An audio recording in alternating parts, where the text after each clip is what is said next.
साहिब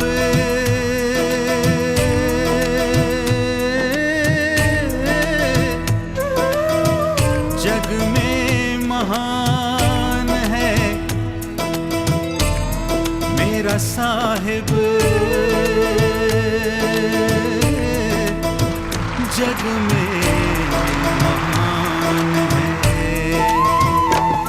तेरे चरणों में मेरी जान है, मेरा साहिब सत्य समान है। मैं बंदगी साहिब की करूं, मेरा साहिब ही भगवान है।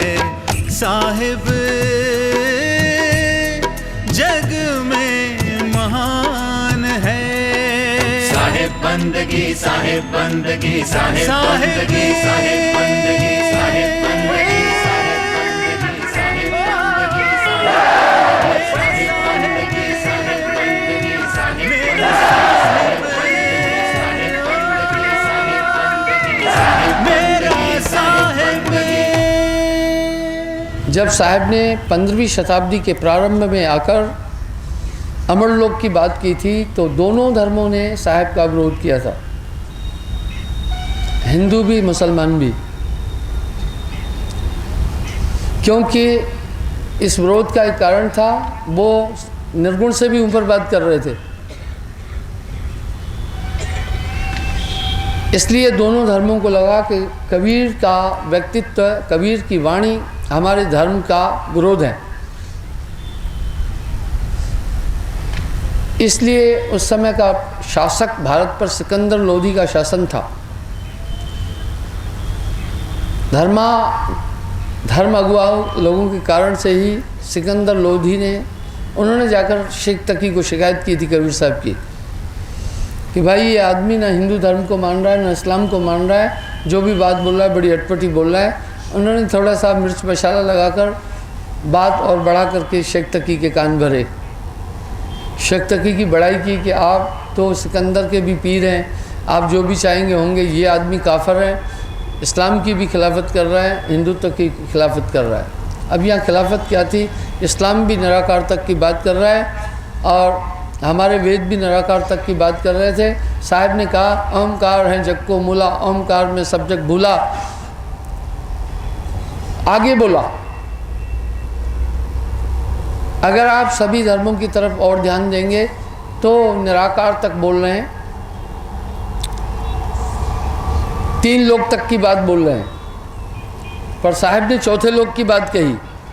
आप छान डालिए पूरे धर्मशास्त्र, साहब की वाणी से पहले कहीं चौथा लोक नहीं था। सभी कह रहे थे त्रिलोकीनाथ, 3 लोक की रचना, सबकी ज़बान पर भी यही बात थी। साहब ने चौथे लोक की बात की और चारों मुक्तियों को सीमित दायरे में खड़ा कर दिया। 3 लोक पढ़ ले तराई, चौथा लोक अमर है भाई। 3 लोक में जो कुछ आए, काल निरंजन सबको डाए। 3 लोक से भिन्न पसारा, अमर लोक सदगुरु का न्यारा। महरमी हो से जाने संतो, ऐसा देश हमारा है। बिन बादल जहाँ बिजली चमके, बिन सूरज उजियारा है। आदि शब्दों से साहब ने एक चौथे लोक की सृजना की। तहाँ नहीं पढ़ले की छाया, नहीं तहाँ कछु मोह और माया। तहाँ न 3 गुणन को भेवा, ब्रह्मा विष्णु महेश न तैमा। और जहाँ ज्योति निरंजन ना ही जाई, आदि ये शब्द बोले। ये सभी शब्द भाइयों हवाई नहीं थे। इसलिए उन मान्यताओं को थोड़ी सी, लोगों के हितों को थोड़ी ठेस लगी। ठीक वैसे ही जैसे पहले कोपर्निकस ने कहा कि धरती घूम रही है, तो उसको तो फांसी चढ़ा दिया गया था। आखिर कोपर्निकस ने कुछ भी गलत नहीं किया। जब कोपर्निकस को फांसी चढ़ाई जा रही थी, उसका एक मित्र था, उसने धरती घूम रही है ये फार्मूला अपने मित्र को समझा दिया था। उसका मित्र भी श्योर था, मान रहा था कि सच है। लेकिन धर्मावलंबियों ने जाकर के बादशाह को शिकायत की कि ये काफिर है, नास्तिक है, धार्मिक मान्यताओं का मखौल उड़ा रहा है, कह रहा है ये धरती घूम रही है। कोपर्निकस को बादशाह ने तलब किया, बोला भाई तुम जो ये कह रहे हो कि धरती घूम रही है, ये मत बोलो, ये धार्मिक भावना को ठेस पहुंचाती है ये बात। कोपर्निकस ने कहा नहीं, सच में धरती घूम रही है। कोपर्निकस एक वैज्ञानिक था, कोई जिद्दी आदमी नहीं था। कोपर्निकस ने कहा धरती सच में घूम रही है, अपनी बात, मैंने इस पर बड़ा रिसर्च किया है, सच है ये, मैं अपनी बात से कैसे हट जाऊं, धरती तो घूम ही रही है। बादशाह ने ऐलान किया कि इसको फलानी तारीख को फांसी दी जाएगी। कोपर्निकस के एक मित्र ने कोपर्निकस को कहा भाई कह दो ठीक है कि धरती नहीं घूम रही है। उसने कहा हे मित्र देखो, मैं समाज और मानव को इस अंधकार से बाहर निकालना चाहता हूँ। इस थोथी मान्यता को से हट करके समाज को सत्य की तरफ ले चलना चाहता हूँ। मैंने शोध किया, तुम्हें भी पता है ना, तुम भी सहमत हो ना? बोला हाँ। मैंने प्रमाणित भी किया है तुम्हारे आगे, तुम समझ चुके हो? बोला हाँ। इसी तरह मैं समाज और धरती पर रहने वाले लोगों को प्रकाश की तरफ ले चलना चाहता हूँ। इन पाखंडी और अंध श्रद्धालुओं के कारण से समाज, अगर मैं चुप रहूँगा तो समाज तक ये बात नहीं पहुँचेगी। अगर ये मुझे फांसी चढ़ाते हैं तो चढ़ाने दो, लेकिन मैं अपनी बात से पीछे कैसे हटूँ, क्योंकि ये मेरा लंबा शोध है। उसके मित्र ने देखा कि कोपर्निकस भी नहीं मान रहा है, कहा अच्छा ठीक है भाई, ऐसा है, अगर ऐसा ही है तो तुम्हारे मरने से पहले मैं सुसाइड कर लूँगा, क्योंकि तुम मेरे मित्र हो, मैं तुम्हें मरता नहीं देखना चाहता हूँ। अगर तुम चले जाओगे मैं नहीं जी पाऊँगा, अगर तुम अपनी बात पर अड़े हो तो ठीक है, फिर पहले मैं सुसाइड करूँगा, आत्महत्या कर लूँगा।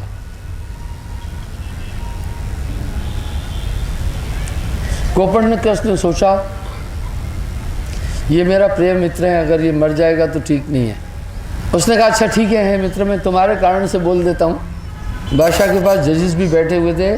कोपर्निकस वहाँ का कहा ठीक है भाई, मुझे माफ़ कर दो, धरती नहीं घूम रही है, ये मेरी भूल थी। तो उसमें 2-3 जो जज बैठे थे व्यंग्यात्मक रूप से कोपर्निकस को बोला क्यों, मौत के भय से अब तुम्हारी धरती घूमना बंद हो गई? उन्होंने व्यंग किया कोपर्निकस को कि फांसी के डर से अब तुम्हारी धरती घूमना बंद हो गई। कोपर्निकस का व्यक्तित्व फिर जाग उठा, ई प्योर सी मूव। उसने कहा ये अभी भी घूम रही है। लिहाजा कोपर्निकस को फांसी चढ़ा दी गई। आगे वैज्ञानिकों ने इस पर और आगे काम किया। आज बच्चे को ये पढ़ाया जा रहा है कि भाइयों धरती घूम रही है। अभी उल्टा हो गया, जो कह रहा है नहीं घूम रही है उसको जाहिल नंबर 1 माना जा रहा है। इसी तरह जब साहब ने आकर बिगनिंग में ये बात बोली ना कि 3 लोक से पर 1 लोक है, तो साहब का घोर विरोध हुआ। अब साहब ने तो अपनी बात बोलनी थी ना, वो तो चौथा लोक जान रहे थे। उन्होंने सोचा उस अमरधाम का हमने संदेश देना है पब्लिक को।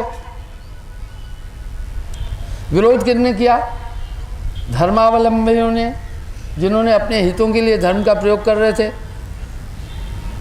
उसी समय 2 ही धर्म थे।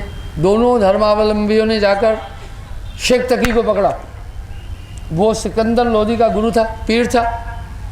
उसको जाकर बोला ये एक कबीर जुलाहा, कोड़ी भी बड़ा नहीं है, ये कुरान शरीफ की भी निंदा करता है, मुसलमानों की भी निंदा करता है। बोलता है कंकड़ पत्थर जोड़कर मस्जिद दही बनाए, उस पर मल्ला बांग दे क्या बहरा हुआ खुदा है।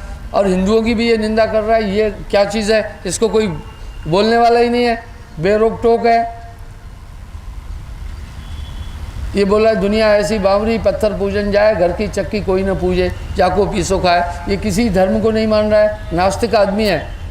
उन्होंने देखा, क्योंकि साहब ने आकर के सत्य की बात की, उस लोग की बात की जो धर्म के नाम पर छल कपट हो रहा था, उसके लिए आगाह किया। इसलिए उनसे लोग वो चिड़े हुए थे। तकी ने भी सिकंदर को कहा कि भाई इस काफिर कबीर को मार डालो। सिकंदर को जलन का रोग था। किसी ने उसे बताया था, उसने बड़ी दवा की, ठीक नहीं हुआ। किसी ने बताया काशी में जाओ, वहाँ बड़े बड़े महात्मा संत हैं, उनके दर्शन करने से हो सकता है तुम्हारा रोग कम हो जाए, मिट जाए। तो वो कई जगह किया, नहीं हुआ। जो साहब के विरोधी थे उन्होंने सोचा, उन्होंने उसको कहा कबीर के दर्शन कर लो तो ठीक हो जाओगे। उन्होंने तो जानकर कहा था कि कबीर उल्टी पुल्टी बात करेगा और सिकंदर मार डालेगा। उन्होंने सोचा अभी अपना काम बन जाएगा, कबीर मारा जाएगा, क्योंकि जैसे ये जाएगा, सिकंदर लोधी बादशाह था हिंदुस्तान का। सिकंदर जब जाएगा, 2 सिकंदर हुए, एक सिकंदर महान, एक सिकंदर लोधी। 15वीं शताब्दी के प्रारंभ में भारत पर राज्य था सिकंदर लोधी का, वो सम्राट था भारत का। उन्होंने सोचा जब सिकंदर लोधी जाएगा, कबीर साहब आड़ी टेढ़ी बात करना है कबीर ने, और इसने मार डालना है तलवार निकाल कर। उस ज़माने में कोई कोर्ट कचहरी नहीं थी, राजे जो चाहे, बादशाह जो चाहे होता था। जैसे सिकंदर लोधी साहब के पास पहुंचा, उसका जलन का रोग ही शांत हो गया। वो बड़ा खुश हुआ, बोला भाई ये पीर तो बहुत ऊंचा है, इसके दर्शन करने से ही मेरी बीमारी खत्म हो गई। वो साहब को प्रणाम किया। शेख तकी ने कहा भैया ये काफिर आदमी है, इसको मौत की सजा दो। सिकंदर ने कहा हे पीर जी, आपने कहा है कि पीरों को नहीं सताना चाहिए, महात्मा को नहीं, ये भगवान अल्लाह मौला का प्यारा है, इसको फांसी क्यों देना, इसका तो दर्शन करने से मैं ठीक हो गया हूँ। शेख तकी ने अपना ताज उतार कर ज़मीन में फेंका, बोला तेरे को शराब दूंगा, ए काफिर कबीर को मार। साहब ने फिर बोला, साहब को भी कुछ खेल करना था ना, बोला भाई सिकंदर तू मत चिंता कर, तेरा पीर जो कह रहा है वो करता चले। फिर बेचारे तकी सिकंदर ने पता है क्या बोला, बोला मैं नहीं सजा दूंगा, हे पीर जी तुम्हें जो कुछ करना कर लो। उसने जल्लादों को हुक्म दिया, उबले हुए तेल में फेंको कबीर को। तेल उबल रहा था, जैसे साहब को कढ़ाई में फेंका, वो कढ़ाई ठंडी। साहब बैठे रहे, बोला ये कुछ टोना टोटका जानता था, फेंको इसको कुएं में, ऊपर से प्लास्टर कराएंगे। कुएं में डाला, पत्थर पुत्थर डालकर कुआं भरने लगे। सिकंदर ने तकी के पास संदेश बोला, पीर जी किसको बंद कर रहे हो, ये तो कबीर मेरे साथ इधर बैठा हुआ है, किसको बंद कर रहे हो। फिर पागल हाथी को भेजा, तो साहब ने ऐसा रूप धारण किया, 2 शेर साहब के साथ बैठे, हाथी उठो ही भग गया। बोला थे कौन जाएगा, शेर के पिंजरे में भेजा, शेर साहब के पैर चूमने लग गए। ये 52 कसनी है, पूरी 52 सजाएं दी थी, बड़ी बड़ी जंजीरें बांध करके साहब को पानी में फेंक दिया था। साहब तैर रहे थे, क्या गलती थी, क्या कसूर था, इतनी बड़ी सजा दिलाई थी? क्योंकि वो वैसे लोग थे जिनके हितों को नुकसान हो रहा था। साहब ने आकर एक क्रांति का सृजन किया, बोला भाई 3 लोग पढ़ ले तराई, 4था लोग हमारा है भाई। अगर साहब के शब्दों की तरफ आप चलेंगे, इतने शब्द मिलेंगे उस अमर लोक पर, महरमी हो सो जाने संतो ऐसा देश हमारा है, वेद किताब पार नहीं पावत कहन सुनन से न्यारा है। 3 लोक में तहाँ नहीं पढ़ले की छाया आदि शब्दों से साहब ने समाज को बहुत चेतन किया। जहाँ पढ़ले नहीं है, चल हंसा सतलोक छोड़े ये संसारा, ये उल्लेख किया। फिर लोग कैसे आए साहब के मार्ग में, जितने भी संत हुए साहब ने उनमें से उन संतों को अगर आप देखेंगे तो साहब की धारा मिलेगी।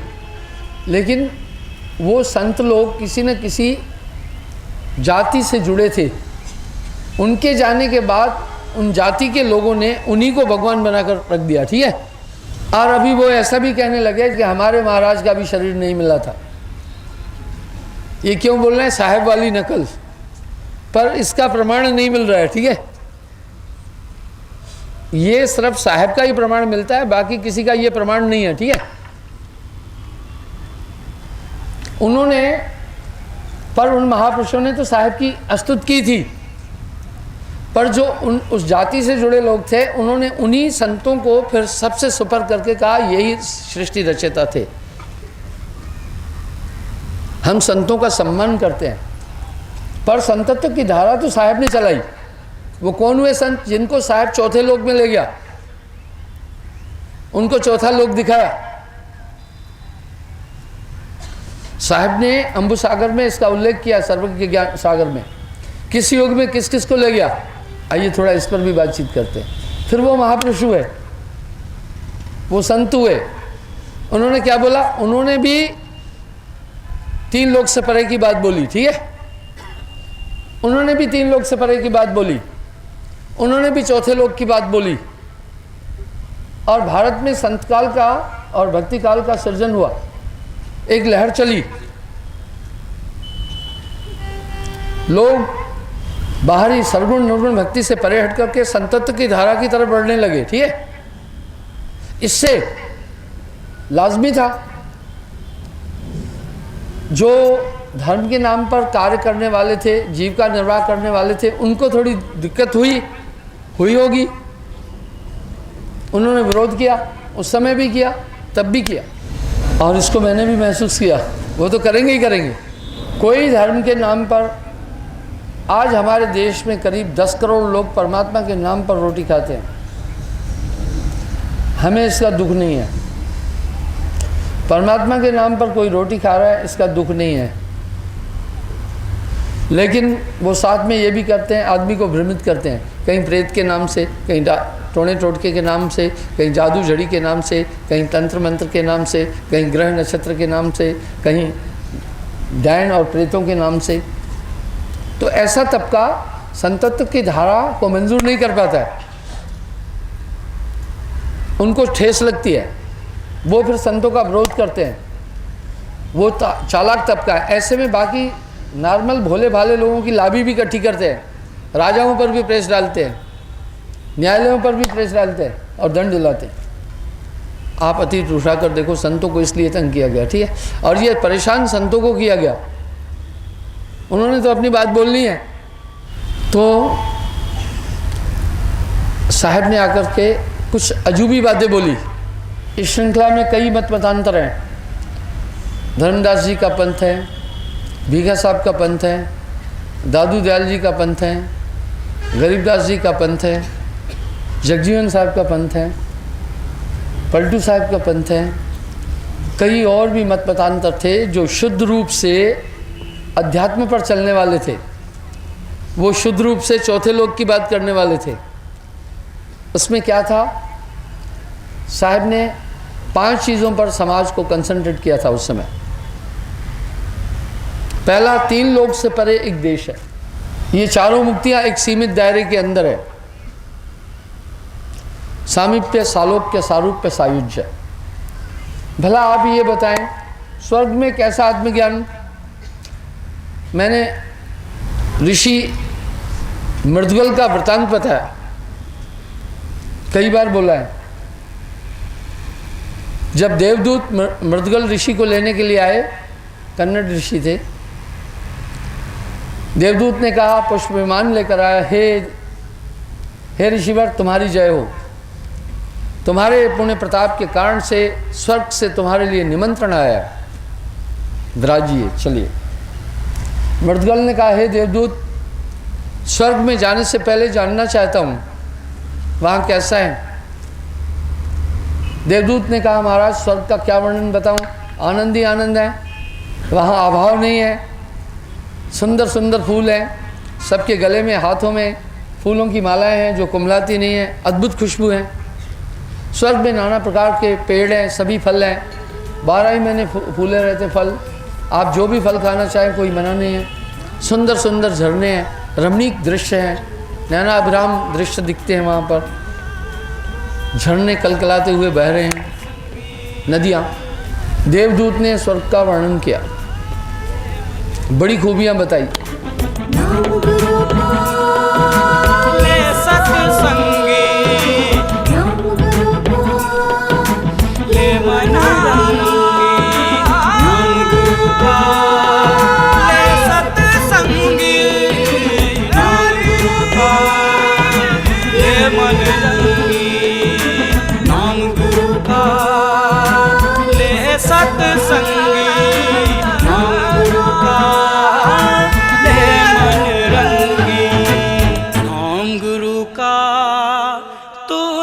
सत्संगी।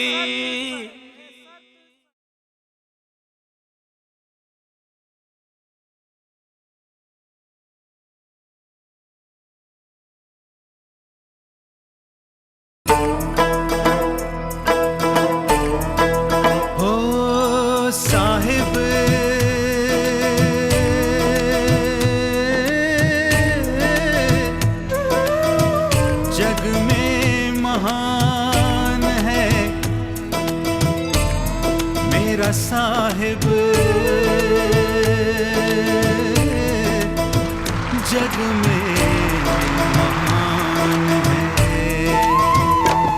तेरे चरणों में मेरी जान है, मेरा साहिब सत्य समान है। मैं बंदगी साहिब की करूं, मेरा साहिब ही भगवान है। साहिब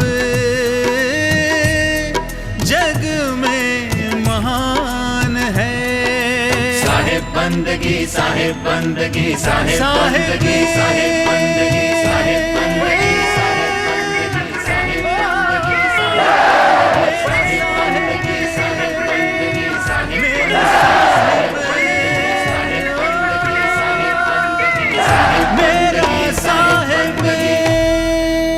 जब देवदूत मृदगल ऋषि को लेने के लिए आए, कन्नड़ ऋषि थे, देवदूत ने कहा, पुष्प विमान लेकर आया, हे ऋषिवर तुम्हारी जय हो। तुम्हारे पुण्य प्रताप के कारण से स्वर्ग से तुम्हारे लिए निमंत्रण आया, विराजिए, चलिए। मृदगल ने कहा, हे देवदूत, स्वर्ग में जाने से पहले जानना चाहता हूँ वहाँ कैसा है। देवदूत ने कहा, महाराज स्वर्ग का क्या वर्णन बताऊँ, आनंद ही आनंद है, वहाँ अभाव नहीं है, सुंदर सुंदर फूल हैं, सबके गले में हाथों में फूलों की मालाएं हैं जो कुमलाती नहीं है, अद्भुत खुशबू है। स्वर्ग में नाना प्रकार के पेड़ हैं, सभी फल हैं, 12 ही महीने फूले रहते फल, आप जो भी फल खाना चाहें कोई मना नहीं है। सुंदर सुंदर झरने हैं, रमणीक दृश्य हैं, नैनाभिराम दृश्य दिखते हैं वहाँ पर, झरने कलकलाते हुए बह रहे हैं, नदियाँ। देवदूत ने स्वर्ग का वर्णन किया, बड़ी खूबियाँ बताई। मृदगल जी ने पूछा, हे देवदूत, स्वर्ग में जो उचित नहीं वो क्या है, जो ठीक नहीं वो क्या है।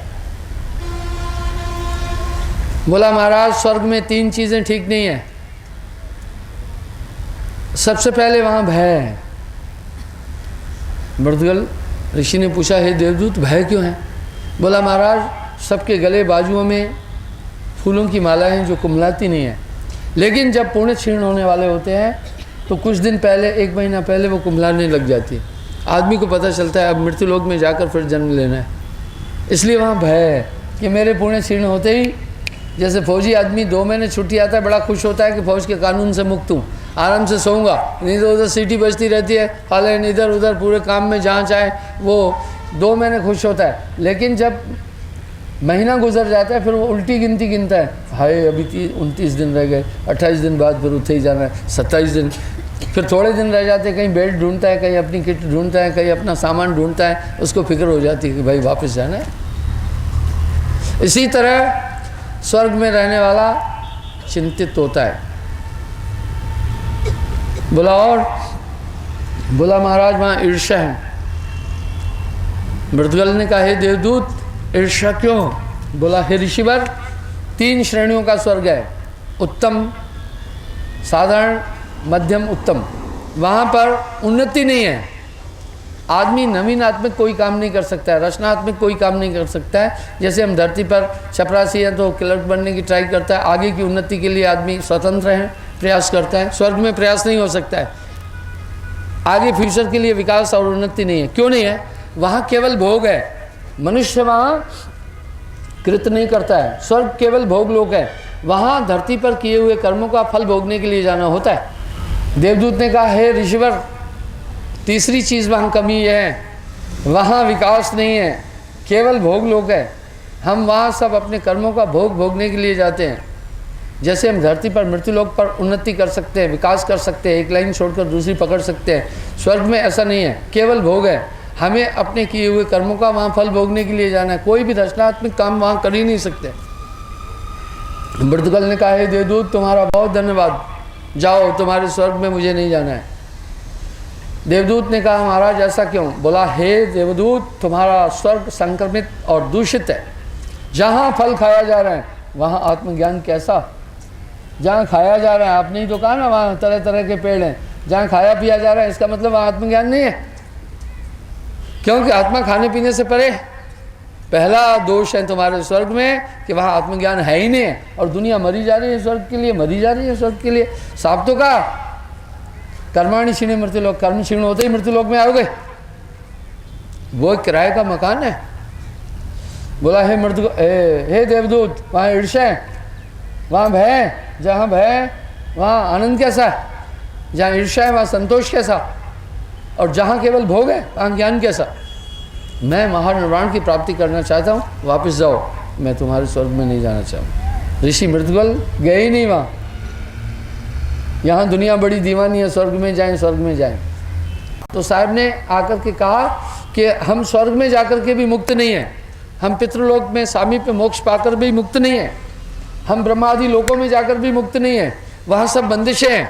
पर वो देश सदा आनंद होता है, वह अगर कभू न होत उदासा, धर्मन वह देश हमारो वासा।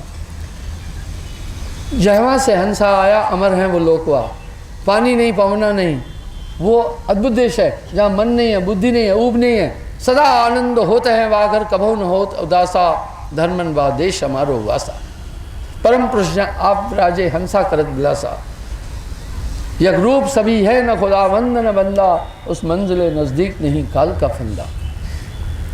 साहब ने आकर के 4 मुक्तियों से ऊपर की बात बोली, उस अमरलोक की बात बोली। और आइए हम देखते हैं, धर्मदास ने एक बार साहब से पूछा किस किस युग में आए, किस किस को आपने इस संसार से तारा। साहब एक बड़ी अच्छी बात बोल रहे हैं, सुन धर्मन जी अकथ कहानी, सुर नर मुनि काहू नहीं जानी। कह रहे हैं जो मैं तुम्हें बता रहा हूँ सुर नर मुनि कोई नहीं जानता है। इसलिए जब आप घर में ये बात कहेंगे जल्दी वो मानेंगे नहीं, ठीक है, क्योंकि जिस ढर्रे पर दुनिया चल रही है उसी पर चल रही है। तन मन धन से चित्त लगावे, गुरु का अंत कोई बिरले पाए, युगन युगन में आवत भयऊ, सत्य शब्द में कहत रहू, कहा कहूँ कोई नहीं माने नाही, जे समझे ते झगड़ा ठाने। 4 हंस चेताए, वो कौन? देखिए वो बड़े निराले हुए, जैसे आप निराले हैं। प्रथम राजा राय मित्र, दूसरे बटक्षेत्र, तीसरे राय हरिश्चंद्र के आए बंद काट के लोग पठाए, तीसरा राजा हरिश्चंद्र, चौथा भिक्षी ग्वालिन समझाई, मथुरा में भिक्षी ग्वालिन। 4 अंश 9 लाख बचाए, शब्द भरोसे घरे पठाए। उन चारों ने 9 लाख लोगों को दीक्षा दी थी, उन चारों को मैंने अमरलोक पहुंचाया था जीते सतयुग में, पर पंथ स्थापित नहीं किया। त्रेता में 7 प्रथम श्रृंगी ऋषि समझाए। पहले श्रृंगी ऋषि तब हठयोग कर रहे थे, बाद में साहब ने दीक्षा दी श्रृंगी को भी। दूसरे मधुकर अयोध्या में, लक्ष्मण जी, चौथे बोधे लखन कुमारा, 5वें चल गए रावण लग गए, तहाँ भेंट मंदोदरी से भयऊ, गर्भी रावण शब्द न माना, मंदोदरी शब्द पहचाना। रावण ने बात नहीं मानी, मंदोदरी को नाम दिया। छठे चल वशिष्ठ लगाए, कह रहे छठा वशिष्ठ मुनि को मैंने ज्ञान दिया। राम जी ने वशिष्ठ मुनि को ऐसे ही गुरु नहीं बनाया था, क्योंकि उनके पास तत्व था। 7वें जंगल में कियो बासा, तहाँ मिले ऋषि दुर्वासा, दुर्वासा जी को। द्वापर में फिर साहब बोल रहे हैं, रानी इंद्रमती 17 लोगों को परम लोक पर, युधिष्ठिर दूसरे राय युधिष्ठिर पे आए, द्रौपदी सहित परवाना पाए युद्ध के बाद में। तीसरे पराशर, चौथे धुंधुल ऋषि, 5वें पारसदास, 6ठे गरुड़, इसलिए मौत के समय गरुड़ का पाठ होता है। 7वें हरिदास सुपच सुदर्शन, 8वें सुखदेव, 9वें विदुर। देखिए जितनी भी विभूतियाँ हुई वो अजीब हुई। कलयुग में साहब बता रहे हैं, प्रथम है गोरखनाथ समझाए। 6 योगेश्वरों में गोरखनाथ जी उत्तम योग, सबसे अंतिम योगेश्वर है। 6 योगेश्वर हुए धरती पर। प्रथम शिव जी 4 युग की समाधि करते हैं। दत्तात्रेय, सुखदेव जी, राजा जनक, योगेश्वर भगवान कृष्ण, उन्हें भी योगेश्वर कहते हैं। 6ठा गोरखनाथ। ये 6 ही योगेश्वर हुए। दूसरे शाह बलक को बोधा, तीसरे रामानंद पर आए, गुप्त भेद उन्हें समझाए।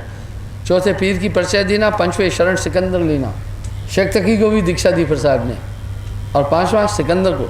6ठे वीर सिंह, 7वें कनक सिंह समझाए, 16 रानी लोक पठाए। 8वें राज भूपालय आए, 11 रानी लोक पठाए।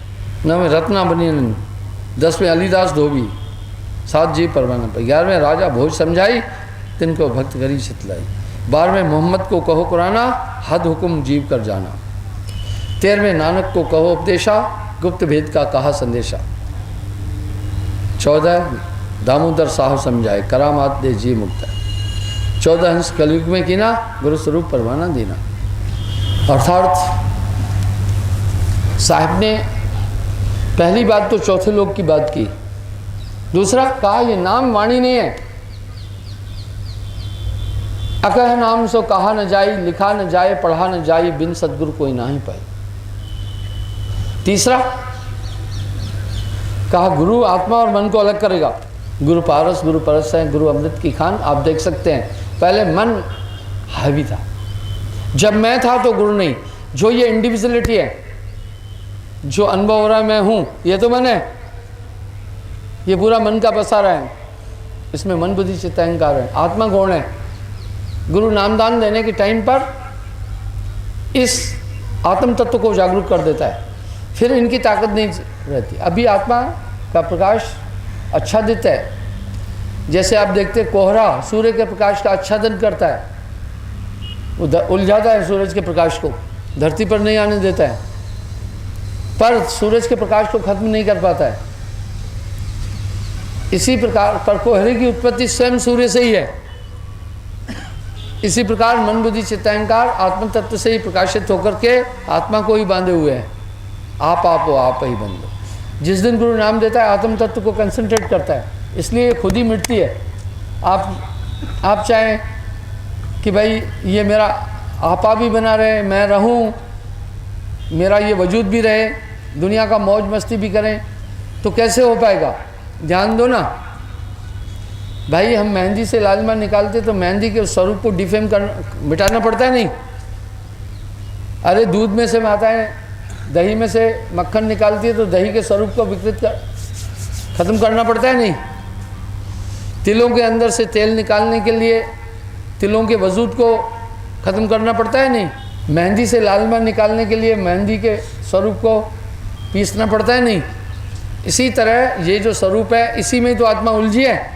जो ये महसूस करे मैं फला हूँ, इसी में आत्मा उलझी है। ये मन बुद्धि चित्त अहंकार है, इसी से फिर काम क्रोध लोभ मोह अहंकार की उत्पत्ति होती है। इसलिए जिस दिन जब मैं था तो गुरु नहीं, अब गुरु है मैं ना, प्रेम गली अति संकरी ता में दुई न समाये। आप देखते हैं ना, थोड़ी सी टाटरी डालते दूध फट जाता है। कुछ लोगों को दूध हजम नहीं होता है। अब सवाल उठा उनको दूध हजम क्यों नहीं होता है? जिनको दूध हजम नहीं होता है उसका कारण होता है,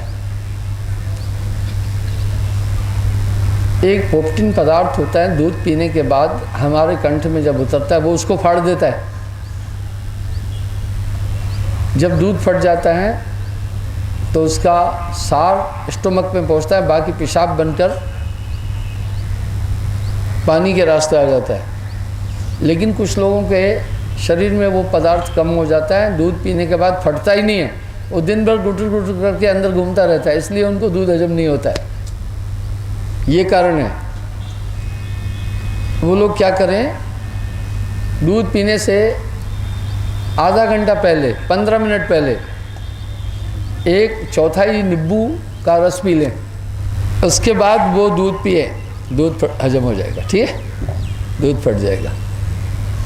उनके पेट में जाकर दूध फट नहीं रहा है, ठीक है, इसलिए उन्हें हजम नहीं हो रहा है, दूध हजम हो जाएगा। फिर आप हमारे स्वास्थ्य पर मैंने 3-4 किताबें लिखी है, उनका लाभ लो ना, उनका फ़ायदा लो, उनको पढ़ो। हम अपनी किताबें इतनी सस्ती क्यों दे रहे हैं? 10 रुपये में केवल किताब देता हूँ, आप उससे लाभ लो। सुनिए, वो आपको काफ़ी बोध देगा। तो गुरु नामदान देने के टाइम ऐसा ही काम करता है। जैसे टाटरी डालकर हम दूध को फाड़ते हैं, इस मैं को गुरु फाड़ता है, वो कारीगर है। जब ये मैं फट जाती है तो आत्म तत्व की झलक मिलने लगती है। इसी पर साहब एक शब्द कह रहे हैं, जब मैं था तो गुरु नहीं, अब गुरु है मैं ना है, प्रेम गली अति संकरी ता में दुई न समाये, कबीरा ता में दुई न समाये। चौथा काम गुरु करता है, आपको सुरक्षित करेगा। पक्का आपको गुरु नाम लेने के साथ में सुरक्षित कर देता है। भूत पिशाच ये वगैरह नहीं लगेंगे। 5वां, ईश्वरी ताकत पैदा करता है, वो तो है ही आप में, कनेक्ट कर देता है। अष्टम चक्र में उसका वास है, उसके बाद उसकी तरंगे आप तक पहुंचना शुरू हो जाएगी। अरे टावर लग गया तो आपका मोबाइल उससे कनेक्ट हो गया, अब वो रेज आज आएगी, आपको पूरे संदेश मिलते जाएंगे। इस तरह गुरु ईश्वरी ताकत को आपके अंदर प्रकट करता है। ना रब में तीर्था डिठिया, ना रोज़ा नमाजे, बुल्ले शाहनु मुर्शिद मिलिया, अंदरों रब लखा। ये टेक्नोलॉजी अध्यात्म ये साहिब लाए धरती पर, पहले थी ही नहीं, ठीक है। इसलिए साहिब ने गुरु के इर्द गिर्द चक्कर कटवाया केवल। 7 दीप नवखंड में गुरते बड़ा न कोय, करता करे न कर सके, गुरु करे सो होए, कबरा हर के रूठते, गुरु की शरणी जाए, कहे कबीर गुरु रूठते, प्रभु नहीं हो सहाय। गुरु हैं बड़े गोविंद से मन में देख विचार, हरि सुमरे सो वार हैं, गुरु सुमरे सो पार, आदि शब्द। साहब ने ये 5 चीज़ें आकर के दिगर दी दुनिया को, क्योंकि पारस सूरज संत के पास आ, वो आपको बदल देगा। आइए, हर एक ने रास्ता बताया कहीं ना कहीं जाने का, हर धर्म ने। हमारा अपेक्ष यहाँ ये है कि पूरा जीवन भर हम शुभ कर्म करते रहें, दान पुण्य करते रहें, ब्रह्म चिंतन करते रहें। ब्रह्म में और स्वर्ग में कैसे जाएंगे, मैं ये प्रश्न पूछता हूँ। अरे किस रूट से जाएंगे? आप में से लोग बैठे हैं, वो आए हैं, किसी न किसी रास्ते के द्वारा आए होंगे। जो आरएसपुरा से आए हैं, मीरान साहब होकर आए होंगे। जो बिश्ना से आए हैं, रखबंधु होकर के आए होंगे। जो कहीं से भी आए, पहले आपको एक रास्ते की ज़रूरत पड़ी, और दूसरा आपको वाहन, कोई मोटरसाइकिल से आया, कोई कार से आया, कोई मेट्रो रोड से आया, कुछ लोग पैदल आए। यानी कहीं भी जाने के लिए 2 चीज़ें प्रमुख है, एक तो रास्ता, एक वाहन। तो हम पूछते हैं कि भाई ब्रह्म के पास किस वाहन में जाते हो? स्वर्ग में कौन से वाहन से जाएंगे?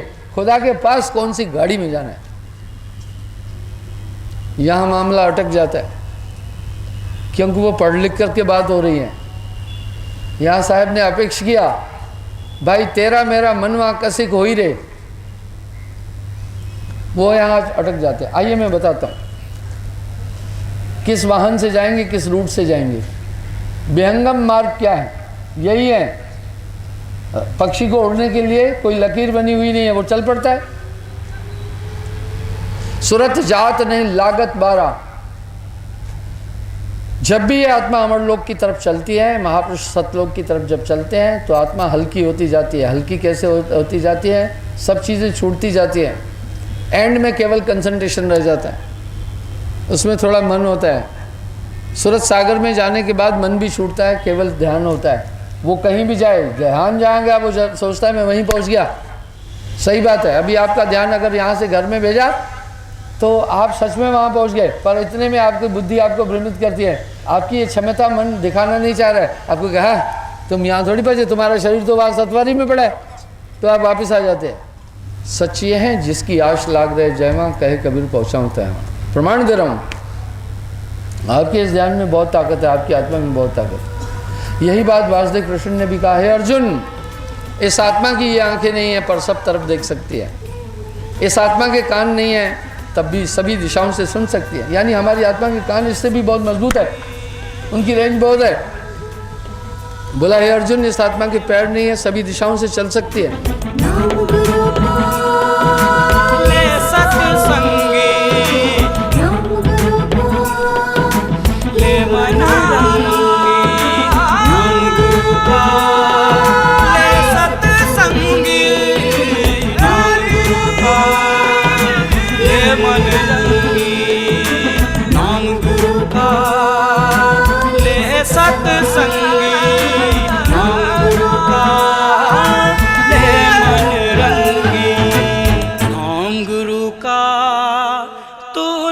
सत्संगी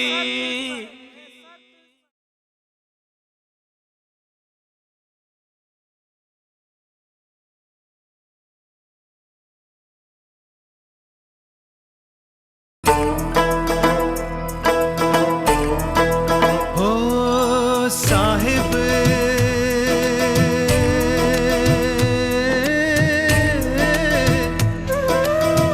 जग में महान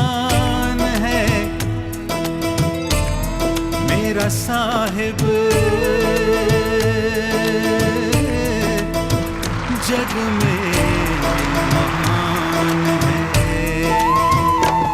तेरे चरणों में मेरी जान है, मेरा साहिब सत्य समान है। मैं बंदगी साहिब की करूं, मेरा साहिब ही भगवान है। साहिब जग में महान है। साहिब बंदगी, साहिब बंदगी, साहिब साहिब बंदगी, साहिब बंदगी, साहिब बंदगी, साहिब बंदगी, साहिब बंदगी, साहिब बंदगी, साहिब बंदगी, मेरा साहिब। सही बात है। अभी आपका ध्यान अगर यहाँ से घर में भेजा तो आप सच में वहाँ पहुँच गए, पर इतने में आपकी बुद्धि आपको भ्रमित करती है। आपकी ये क्षमता मन दिखाना नहीं चाह रहा है। आपको कहा तुम यहाँ थोड़ी पहुँचे, तुम्हारा शरीर तो वहाँ सतवारी में पड़ा है, तो आप वापस आ जाते हैं। सच ये है जिसकी आश लाग रहे जय माँ कहे कबीर पहुँचाऊँ है।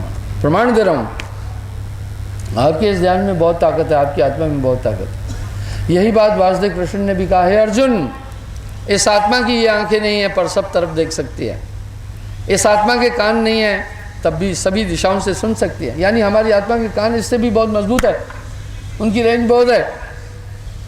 बोला हे अर्जुन इस आत्मा के पैर नहीं है सभी दिशाओं से चल सकती है। हे अर्जुन इस आत्मा का मुंह नहीं है सभी दिशाओं से बोल सकती है। हे अर्जुन इस आत्मा के कान नहीं है सभी दिशाओं से चल सकती है। हे अर्जुन इस आत्मा के हाथ नहीं है सभी दिशाओं से काम कर सकते हैं। वाह, हमारी आत्मा में ये ताकत है। वर्तमान में हमारी इस आत्मा की ये शक्ति कहाँ गुम हो गई है? कहाँ है आत्मा के पैर, कहाँ है आत्मा के हाथ, कहाँ है आत्मा की कान, कहाँ है आत्मा की नाक, कहाँ है आत्मा की आंखें? इस समय हमारी आत्मा की आंखें इन आंखों को देखने में लगी हुई, दिखाने में लगी हुई है, ठीक है, इस दायरे में हो गई है। हमारी आत्मा के पैर इन पैरों को चलाने में लगे हुए हैं। हमारे आत्मा के कान इन कानों के लिए लगे हुए हैं सिर्फ। हमारे आत्मा का मुंह इस मुंह के पीछे बोलने का काम कर रहा है। जैसे बच्चे लोग मौखता पहनते हैं, मास्क पहनते हैं, कोई बंदर का, कोई भालू का, कोई शेर का, कोई चीते का, कोई कुत्ते का, कोई किसी का, तो उसमें मुंह का एक छेद भी है, आंखें भी है, पर वो आंखें नहीं देख रही। उन आंखों के पीछे आपकी ये आंखें देख रही है, उस मुंह के पीछे आपका ये मुंह बोल रहा है, उस नाक के पीछे ये नाक श्वास ले रही है। इसी तरह ये शरीर आत्मा का मौखता है, ये मौखता है, मास्क है। आत्मदेव इसको चला रहा है। तब जब ये शरीर आपकी आत्मा में क्षमता है, अखे वाजो पेखना बिन कन्ने सुनना, हथे वाजो करना बिन पैरे चलना, नानक हुक्म पछाण के जीवत मरना। गोस्वामी जी ऐसे ही नहीं कह रहे, पग बिन चले सुने बिन काना, कर बिन कर्म करे विदुनाना, आनंद रहत सकल रस भोगी, बिन वाणी वक्ता बड़ी योगी, तन बिन परस नयन बिन दर्शे, गहे घ्राण भव शेख विषय के, यह विद सबे अलौकिक करणी, महिमा जाए कवन विद बरणी। आंखों के बिना देखना, तन के बिना परस है, मुंह के बिना बोलना है, आनंद रहत सकल रस भोगी। तो जिस समय आदमी की मौत होती है वो शरीर मिल जाता है। कहाँ जाएगा? जहाँ आशा तय बासा हुई, वो उसी पॉइंट पर पहुँचेगा, इसी वाहन में बैठ के जाएगा। सुरत जात नहीं लागत बारा। आपको भी हमने भेज दिया, अब रास्ता भी चाहिए। कोई कह रहा है दान कर, कोई कह रहा पुण्य कर, कोई कुछ बोल रहे हैं ना। हमने रास्ता दिया, क्या? सत्य बोलना, मांस न खाना, शराब न पीना, ये पथ्य है। पर स्त्री गमन न करना, चोरी न करना, जुआ न खेलना, हक की कमाई खाना, ये पथ्य दिया। ये था रास्ता। किस गाड़ी में बैठोगे? एक परमात्मा की भक्ति विश्वास की गाड़ी में बैठ करके तब उधर जाना है, ठीक है। हमने भी कहा एक साहब का भरोसा, बाकी तरफ उलझना नहीं। एक आदमी ने मुझे चंडीगढ़ में कहा, गुरुजी अर्जेंट जाना चाहते हैं। मैं कहा वेलकम वेलकम, लेकिन कम से कम तुम अर्जेंट जाने के लिए तैयार नहीं मिल रहे हो। वो बोला क्यों गुरुजी, मुझ में तो बड़ी तरफ है। मैं कहा अभी तुम्हारा मुंह इतना बड़ा बड़ा है, तुम्हारी सेहत बहुत टॉप है, तुम खूब सोते होंगे, तुम खूब खाते भी हो, तुम घर द्वार भी नहीं छोड़ सकते हो, तुम बाल बच्चे भी नहीं छोड़ पाओगे। ये क्यों? क्योंकि तुम्हारा ध्यान अभी इनमें लगा हुआ है। जिस ध्यान ने अंदर की दुनिया देखनी है वो बाहर लटका हुआ है, ठीक है। जो तू चाहे मुझको छाड़ सकल की आस, मुझे ही जैसा हो रहा है सब सुख तेरे पास। ये तो ऑप्शन है, तुम्हारे ऊपर है, अभी चलना है या बाद में चलना है, ये तो तुम्हारी तरफ से देर है, वहाँ से देर नहीं है। तुम्हें जनानी भी चाहिए, तुम्हें बच्चे भी चाहिए, तुमने इंजीनियर भी लड़के को बनाना है, तुमने घर भी देखना है, तो तुम्हारा ध्यान उन चीज़ों में गया। बच्चे को डॉक्टर बनाना है, डीसी साहब बेचारा परेशान था कि बच्चों को पढ़ाना है, कुड़ियों की शादी करना है। परेशान थे या नहीं थे? क्योंकि ध्यान उधर बढ़ गया। आ जाओ मैदान पे।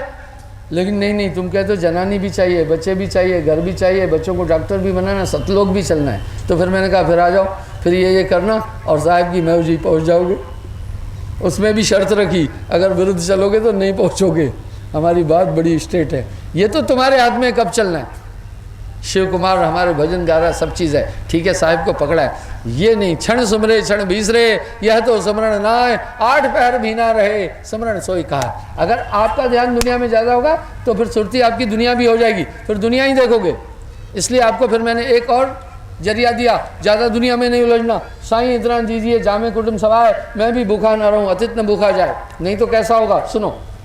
एक थे मास्टर जी, अच्छे थे, मुझसे दीक्षा ली, अच्छे थे बेचारे, 100-150 आदमी को जोड़ा। उनको एक ही धुन थी, अपना मेरी बात कर रहे थे, भक्ति की बात कर रहे थे। किसी ने राय दी, ओ मास्टर जी मेटाडोर डालो, 1000 रुपया रोज़ शाम को मिलेगा। मास्टर जी उसकी बातों में आ गया, 2 लाख रुपये अपने दे करके 8 लाख लोन ले लिया 18% के हिसाब से और मेटाडोर डाल दी। अब क्या था, 16,000 तो ब्याज देना था महीने में, किस्त भी देनी थी, ड्राइवर कंडक्टर का पैसा देना था, गाड़ी दूसरा चलाया और पैसा पूरा लोन लिया, उसकी किस्तें भी नहीं निकली। अब वो क्या करने लगा, अपनी तनख्वाह से कुछ दिन किस्तें दिया, परेशान सा हो गया। उसका ध्यान अभी वहाँ आराम से, वो पहले रोटी खा रहा था, ठीक है, साईं इतना दीजिए जामे कुटुंब सवाए, मैं भी भूखा ना रहूँ, अतिथ न भूखा जाए। इतने में कोई और मिल गया, बोला अरे मास्टर जी ये क्या कर दिया, खामखा तुमने मेटाडोर डाल दी, जगह जगह मेटाडोर है। अरे ट्रैक्टर डालना था, मौजा ही मौजा थी, उसमें कुछ भी नहीं होता है, अपना ब्याज भी कम लगेगा, माफ़ी भी है। उसने ट्रैक्टर भी लोन लेकर डाल दिया।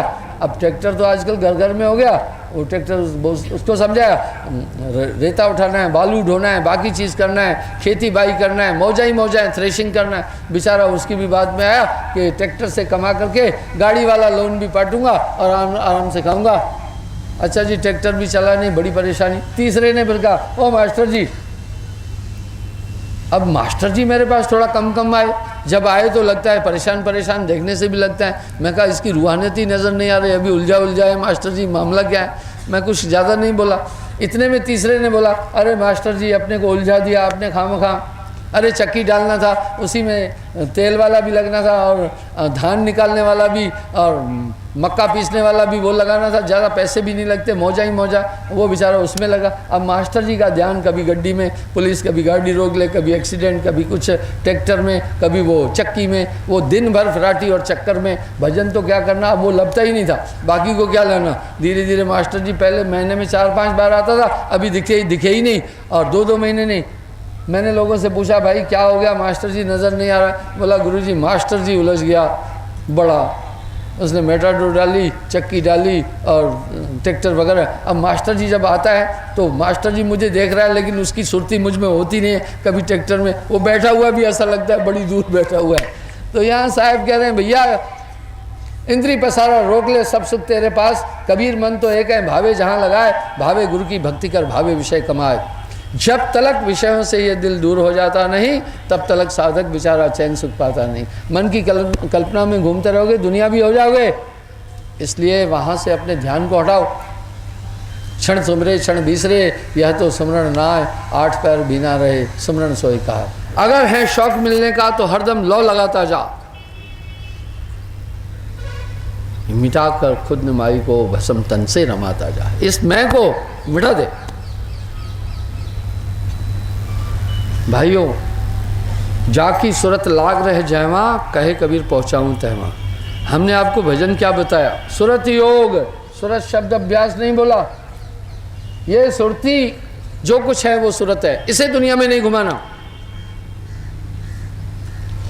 साहिब ने सुरत अंग पर बहुत कुछ कहा। सुमरण से मन लाइए, जैसे नाद कुरंग कबीर बिसरे, आपको हो जाए ते रंग। सुमरण से मन लाइए, जो गागर पनिहार, हाले डोले सुरत में, कहे कबीर विचार। इसलिए सुरत रखना, हमेशा ध्यान रखना, ये दुनिया में नहीं उलझे। इसको मन पल पल दुनिया में उलझाएगा। इसलिए स्थिर रखना, सभी काम करते हुए भी ध्यान स्थिर रखना। सभी चीज़ें सामने आ जाएगी। फिर कभी भी आपका मन आपके ध्यान को एकाग्र नहीं होने देना चाहता है। ध्यान की आंख से फिर तुम मन को देखने लगोगे। इसलिए चोर आपके सामने चोरी नहीं करना चाहेगा, आपका ध्यान हटे तब चोरी करेगा। इसलिए पल पल आपका मन आपकी सुरती पर हमला करेगा। इसलिए साहिब कह रहे पल पल सूरत संभाल, मेरा ये महामंत्र याद रखना, ये ध्यान इधर उधर न घूमे। जब भी आप ध्यान में भी बैठो एक चीज़ पर ध्यान देना, आपका मन कहाँ जा रहा है, बार बार पल पल ये मन आपके ध्यान को हटाएगा। किसी भी विचार पर कैसे नियंत्रण करोगे, उठने वाले विचार पर चिंतन करना, हे विचार तू कहाँ से आया। जब इस खोज में जाओगे तो विचार गुम हो जाएगा। इसलिए पल पल सूरत संभालना है।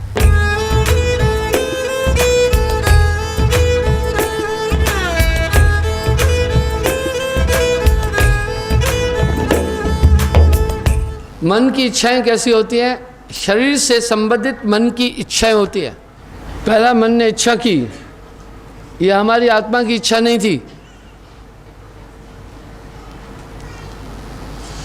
मन ने इच्छा की 2 कमरे बनाने, आत्मा ने इसे अपनी इच्छा माना। अब बुद्धि फैसला करती है क्या कि कमरा बनाए, इसके लिए बजट है या नहीं है। ये निश्चय भी हमारी आत्मा का नहीं था। कर्म विभाग को हमें ठीक से देखना है, ठीक है, क्योंकि ये जीवात्मा यहाँ कर्मों के कारण ही है। जन्म और मरण का कारण ही कर्म है। बुद्धि फैसला किया, क्या फैसला किया कि कमरा बनाने के लिए धन है या नहीं, क्या क्या लगेगा, कैसे कमरा बनाएंगे, खुद बनाएं, ठेके पर दें, मटेरियल खरीदें। बुद्धि ने फैसला किया हाँ कमरे की ज़रूरत है,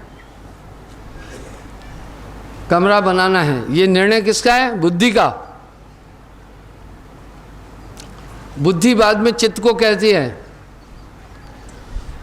अब चित्त का क्या काम होता है? मन का तीसरा रूप है चित्त।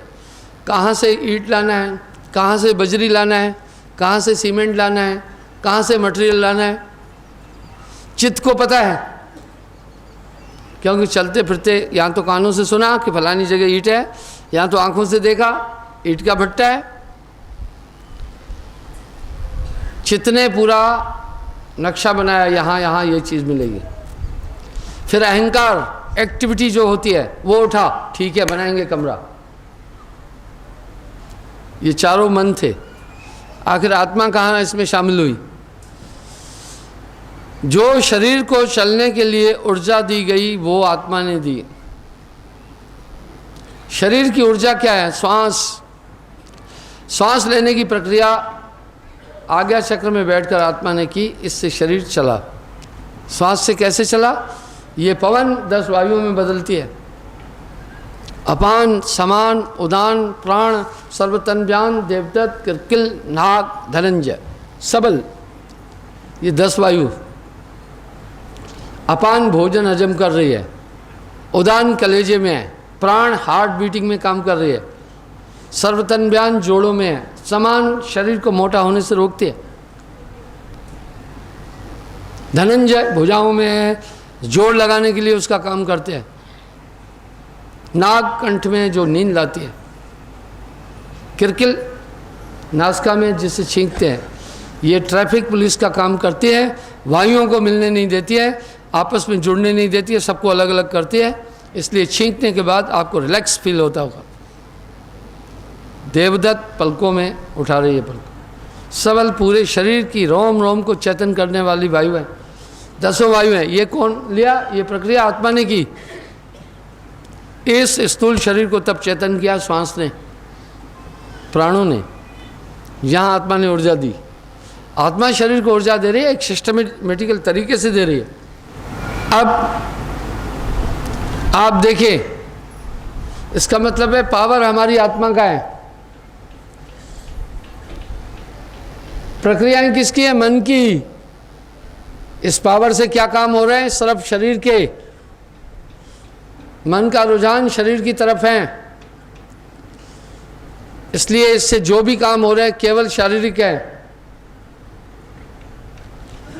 नौकरी करना, खेती बाड़ी करना, ब्याह शादी करना, लड़के बच्चों को पालना, घर बनाना, बाकी अन्य प्रक्रियाएं करना, जो भी दुनिया में भौतिक काम है, ये सब शरीर के लिए है। इसलिए इसमें से एक भी काम आत्मा वाला नहीं है। न ही मन आत्मा वाला काम करना चाहता है। आपको मन हमेशा आत्मज्ञान से दूर रखना चाहता है। क्यों? क्योंकि आत्मा अज्ञान के कारण ही कार्य कर रही है शरीर के। अगर आत्मा को ये बोध हो जाए कि मैं आत्मा हूँ, तो आत्मा अपनी ऊर्जा कभी भी शरीर में नहीं लगाएगी। ये तो अज्ञान के कारण आत्मा शरीर में अपनी ताकत दे रही है, क्योंकि आत्मा ने भूल से अपने आप को शरीर जो मान रखा है। यहाँ आश्चर्य हुआ। अब क्या हुआ? जब भी आत्मा अपने को जानने का प्रयास करती है तो ये दुश्मन रुकावट देते हैं। ये कैसे रुकावट देते हैं? जब भी आदमी, मान लीजिए, आत्मा को जानने के लिए आदमी क्या प्रक्रिया करेगा? अपने हाथों को थोड़ी देखेगा, अपने पैरों को थोड़ी देखेगा, अपने जिस्म को थोड़ी देखेगा। वो एकाग्र होकर के ये देखना चाहेगा मेरे शरीर में क्या क्या है। जब भी आदमी आत्मज्ञान के लिए कोशिश करता है तो अपने में झांकता है। अपने में क्या है? पेट में नहीं झांकता है, आंखों में नहीं झांकता है। जो इंडिविजुअलिटी है ये तलाश करता हुआ वहाँ जाता है कि अंदर में क्या हूँ मैं। शरीर को चलाने वाली ताकत क्या है? जब भी आत्म खोज में निकलता है वहाँ मन की रुकावट आती है। कैसे? मन एकाग्र नहीं होने देता है। सबसे पहली बात है, आत्मज्ञान के लिए एकाग्रता सभी धर्मों ने बोली। जितने भी आचार, जितने भी महापुरुष दुनिया में हुए, जितने भी पंथ संप्रदाय चल रहे हैं, कम से कम वो सभी सिद्धांत रूप से एक बात कह रहे हैं। वो ये कह रहे हैं, ध्यान ध्यान ध्यान ही वेद शास्त्र कहते हैं, ध्यान ही संत बखाना। सभी ध्यान ध्यान ध्यान ध्यान ध्यान बोल रहे हैं। आखिर हमारा एक सवाल है, सभी ध्यान क्यों बोल रहे हैं? ध्यान ही वेद शास्त्र कहते हैं, ध्यान ही संत बखाना। क्यों ध्यान बोल रहे हैं? इसका मतलब है ध्यान एकाग्र करने से कोई हमारा लक्ष्य पूरा होगा।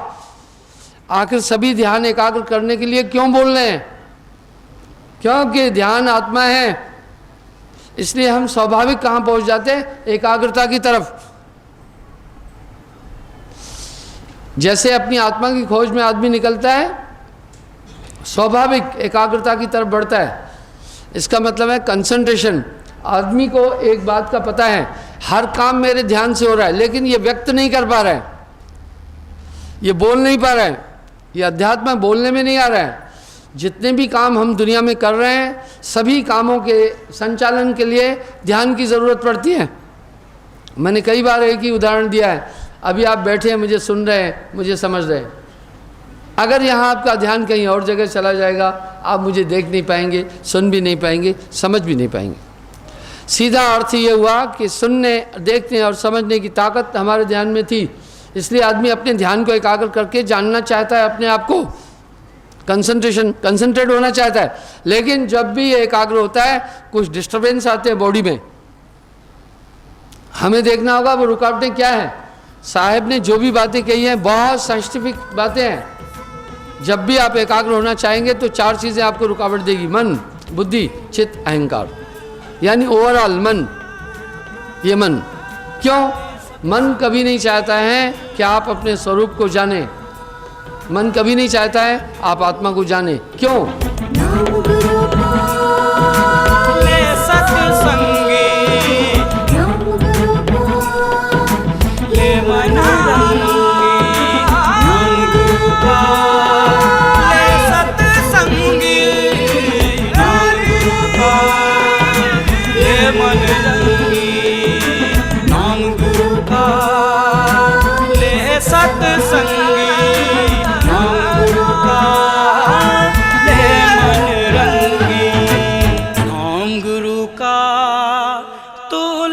सत्संगी।